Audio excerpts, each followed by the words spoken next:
Bienvenue dans cette vidéo qui sert d'introduction à la série concernant le développement. Dans cette série, on va commencer par développer en Java. Pourquoi Java? Eh bien, premièrement, c'est parce que c'est le langage que j'utilise tous les jours dans ma vie professionnelle.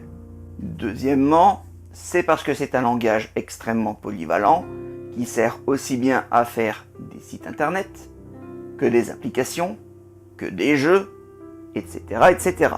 C'est aussi un langage qui est portable, ce qui veut dire que nous pouvons l'utiliser sur énormément d'appareils différents. Et enfin, en termes de performance, ça n'est pas autant que du C, du C++, mais ça donne de bonnes performances quand même à la fin, surtout depuis les dernières versions. Bien entendu, je ne vais pas juste vous expliquer qu'est-ce que c'est Java, je vais essayer également de vous donner des exemples plus concrets, mais également une méthodologie, ce que j'ai appris pendant toutes mes années où j'ai développé. Mais commençons par le commencement. Il faut installer l'environnement pour pouvoir développer. Pour cela, nous allons installer deux choses. La première est obligatoire, il s'agit du kit de développement, ce qu'on appelle communément la JDK. Pour ceux qui se poseraient la question, nous allons utiliser la version open source qui est gratuite, sachant que depuis la version 11, il y a aussi une version propriétaire qui, elle, est devenue payante. On va utiliser la gratuite. Normalement, toutes les fonctionnalités sont les mêmes, il est peut-être juste un peu plus optimisé pour la version payante. Donc pour cela, vous allez sur votre navigateur de recherche, vous tapez OpenJDK et vous prenez le premier lien openjdk.java.net. Vous cliquez ensuite sur le lien Installing dans le menu, puis vous regardez la section JDK 9 et Letter, et là-dedans on nous dit que pour le télécharger il faut aller sur jdk.java.net, donc c'est ce qu'on va faire. Ici nous allons prendre la Ready for Use. Donc, pour moi, ici, c'est JDK 12. On clique dessus. On arrive sur la page pour le télécharger. Donc, il y a la documentation, il y a tout ça.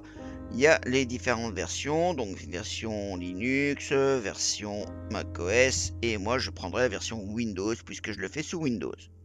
Je clique sur le lien et ça le télécharge.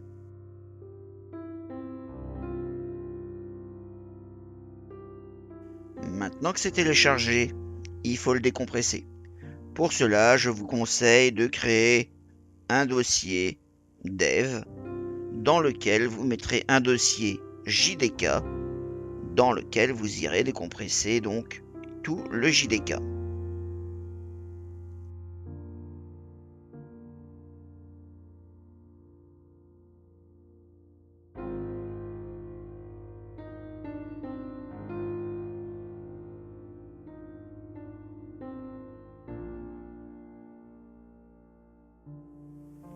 Ok, maintenant qu'on a téléchargé OpenJDK, qu'on l'a installé, il ne reste plus qu'à faire la partie un peu plus optionnelle, ça veut dire l'éditeur. Alors de base, vous pouvez créer du Java à partir du bloc-notes Windows si vous voulez, ou de VI pour Linux également. Hein. Mais on va essayer de se faciliter la vie avec un outil qui englobe plusieurs petits. Bien entendu, il en existe énormément. Je vais vous en présenter un, mais cela ne tient qu'à vous d'en utiliser un autre si vous préférez. Dans les éditeurs, nous avons Eclipse, nous avons NetBeans, nous avons IntelliJ IDEA, nous avons d'autres, tout simplement. Je ne vais pas tous vous les citer, je vous ai cité les plus importants, ceux que je connais le mieux, à vous de voir. Je vous propose dans cette vidéo d'installer IntelliJ IDEA. C'est un éditeur puissant avec pas mal de plugins déjà intégrés qui vont, comme je l'ai déjà dit, nous faciliter la vie. Pour cela, utilisez votre moteur de recherche préféré et recherchez IntelliJ IDEA.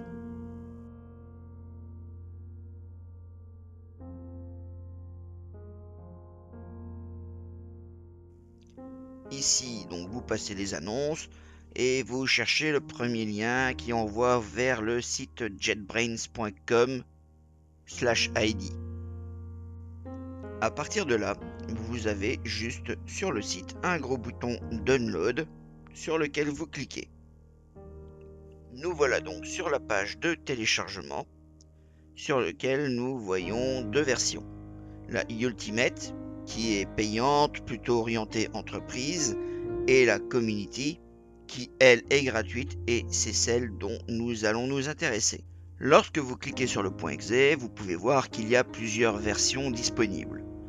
Je vous conseille de prendre la version la plus haute de Java, ici le 11, et en .zip, car il permet un peu plus de flexibilité pour l'installation.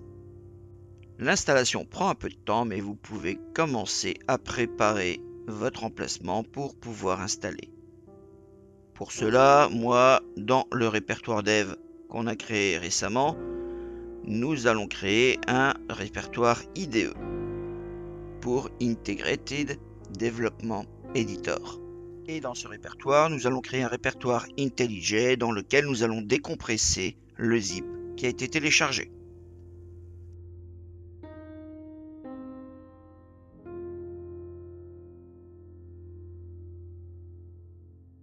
Voilà, une fois que tout est installé, on va pouvoir tester.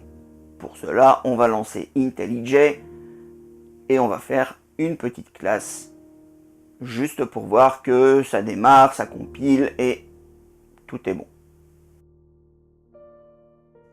Alors, pour lancer l'application, il faut aller dans le répertoire bin que vous voyez là-haut et vous cliquez sur ID 64 puisque c'est une version 64 bits. Là, le démarrage va prendre un peu de temps et il y a des choses à configurer. Premièrement, pas d'import puisque nous n'avons pas d'ancienne configuration existante. On accepte bien entendu la déclaration de vie privée. Le partage des statistiques, c'est vous qui voyez. Moi, je ne les envoie pas. Ensuite, nous pouvons choisir le thème entre foncé et clair. Là, le thème dépend beaucoup de l'environnement de travail où vous êtes. Si vous travaillez dans le noir, préférez un thème sombre. Si vous travaillez en journée, là où il y a beaucoup de lumière, préférez un thème clair. Ce sera mieux pour vos yeux. Personnellement, j'utilise le thème clair étant donné que je travaille avec pas mal de lumière. Mais nous pourrons changer ça par la suite s'il le faut. Pour les autres menus, eh bien, nous n'avons plus rien vraiment à modifier, donc on clique sur suivant. On peut regarder un peu ce qu'il y a, mais c'est suivant, suivant et encore suivant, et normalement ce sera bon.